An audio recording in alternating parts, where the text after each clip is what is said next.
Hello everyone, welcome back to the channel Expert Empire. In this video, I'll be showing you how to perfectly draft a queen and neckline blouse with a bustier cut. Okay, this is a very detailed and interesting tutorial, and if this looks like what you're interested in, then keep watching to the end. Guys, this neckline has been trending for a while now, and it will not be a bad idea if you have one or make one for yourself. To my returning subscribers, thanks a bunch guys, and if you're new to this channel, you're most welcome. Now let's get started.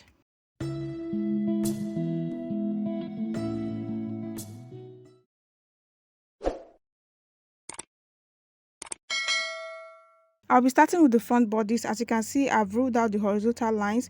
This is the shoulder line, this is the chest line, the bust line, the under bust line, and the waistline, which is also the half length.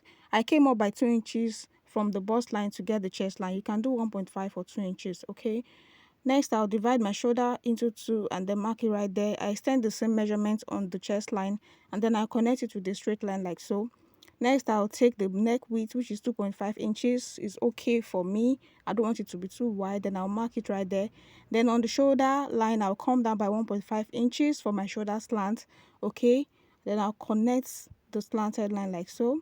Next, I'll measure what I have from that shoulder slant to the chest line. Then I'll divide it into 2. Then I'll come in by ½ inch from that point. Next, I'll mark my bust circumference divided by 4 on the chest line like so. Then I'll connect the armhole like so. And after connecting the armhole, what I'll do next is to mark my bust span measurement on the lines. Okay, so my bust span is 8 inches divided by 2, that's 4 inches. I'll mark it right there on the chest line, the bust line, the under bust line, and then the waistline. Then I'll connect it with a straight line like so. So I noticed that the lines are not visible enough, so I had to make use of my pen to make it more visible. Next, what I'll do is to come in by 1 inch towards the center front and then 1.5 inches towards the side like so on the waistline. I would repeat the same thing on the under bust line. Okay, so from the bust point, I'll come down by ½ inch and then go up also by ½ inch from the bust point. Next, I'll connect the points together like so using my ruler, and then I'll come in with the French curve like so and then curve it in towards that ½ inch that I came down by. All right, I'll flip it over this way and connect it to meet that ½ inch I came down by. All right, for the overbust tightening, you can do 2 inches or 1.5 inches depending on your preference. So I would mark 1.5 inches right there from the chest line upwards.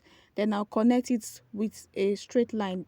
Next, I would connect that line upwards to meet that new line, which is our overbust line. Okay, so after that, I would come in by 0.75 inches this way and then 0.75 inches also on this other side. Then I'll connect the points to meet that 0.5 inches I came up by from the bust point like so. Just watch what I'm doing. Next, to get the sweetheart neckline, you can decide to come down towards the bust line or to whichever point you like or prefer. So for me, I will just mark it this way to meet the chest line. So remember, the neck width I'm working with is 2.5 inches. I'll mark it right there. Then how wide or open you want your chest to be will be determined by the measurement you use. So for me, I want to make it of 7.5 inches. I'll divide that by 2 to give me 3.75 inches, and that's because our pattern is on fold, guys. So I'll place it on the over bust line like so. Measure from this center front to the first dart leg, and then what I get there, I would place it on the second dart leg to continue the measurement and then mark it right there.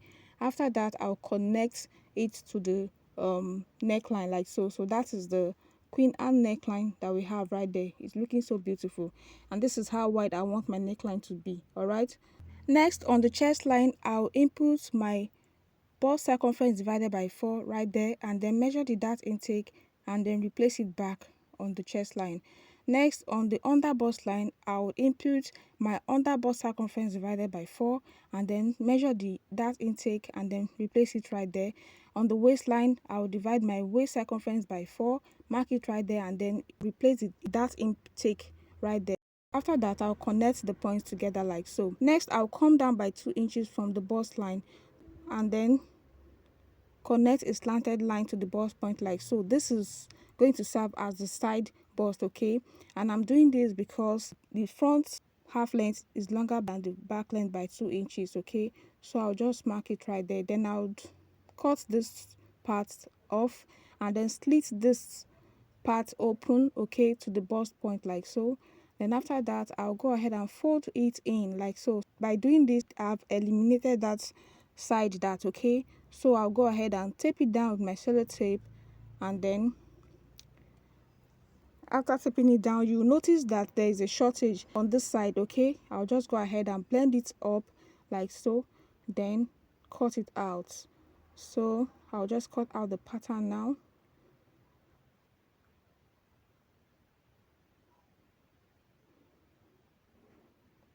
And as you can see, the front bodice is ready and it's looking so beautiful.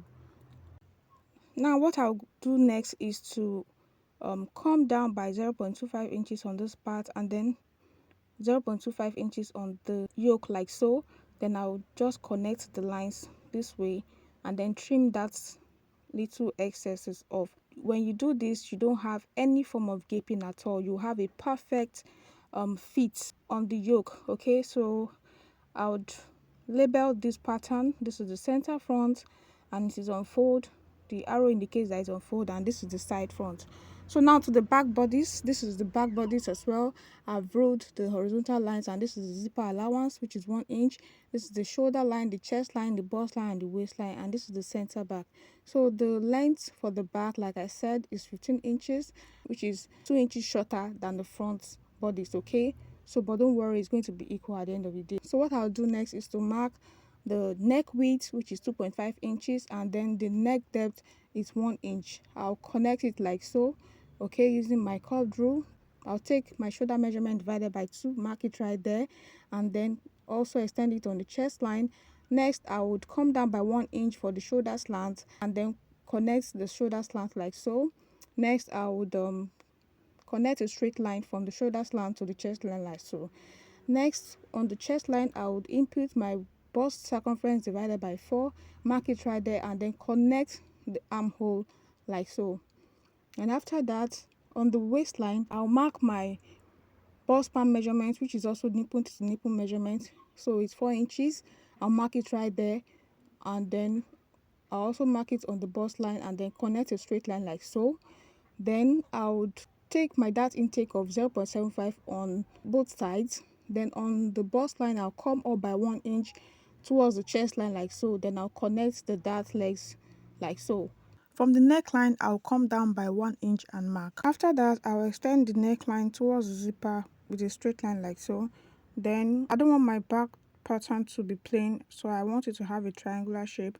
I'll come in by 4 inches from this line, and then connect it to the 1 inch that I came down by from the neckline, okay.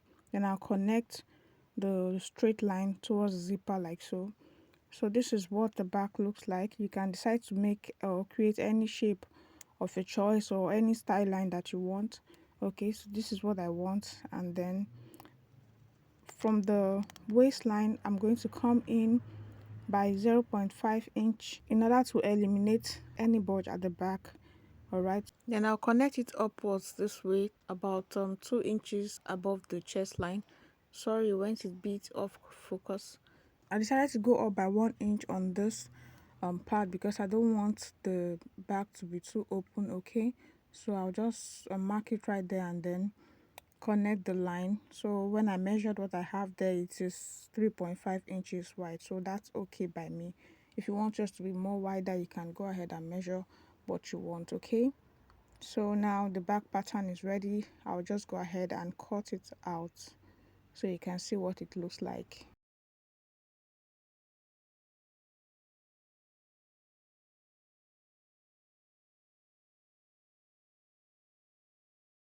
So this is the back pattern. It's ready and it's looking so beautiful. I want my back pattern to be one piece, and I don't want it to have any dart on the fabric, okay. So I'm just going to slash this open on one side of the dart leg like so, and then I will tape it down with my sellotape.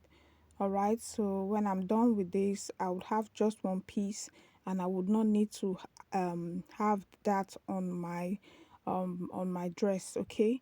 So I'll just sew it as one piece like this. All right, so the back pattern is finally ready. And then in case you want to make it like a corset or you want it to have loops, and eyelet, what you do is come in by 2 inches from this zipper um line like so, and then go in by 1 inch on the waistline, and then connect the line. Let me just fold it so that you see what it will look like in case you want to make use of loop or eyelet. So but for me, I'm making use of zipper, so I'll just open it up. So loves, the front and back piece are ready, and you can see the side front and the side back are matching like I said they would. Okay, so the pattern is so beautiful. This is the center front, it's unfold. This is the front yoke and this is the back yoke. Side front, the side back, and then the center back. This pattern is so perfect. The yoke, the bustier, everything about this pattern is perfect. I had to delay uploading this video because I want to make an outfit from this pattern and see how perfect it is. And guys, I lie not, it is a very perfect and beautiful pattern. If you make yours like this, you will definitely have a perfect fit. There will be no gaping at the yoke.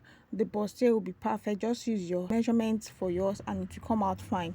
So let me know in the comment section if you'll be making one for yourself, and I'll be uploading the video where I made a beautiful dress with this pattern. There are no seam allowances on this pattern. I'll be adding seam allowance on my fabric.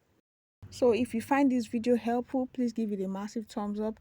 Click on the subscribe button if you are not yet subscribed, and please turn on your post notification bell so you get notified each time I upload a new video. And you can also share this video with your fellow soulmate, family and friends, and I'll see you in my next one. Bye.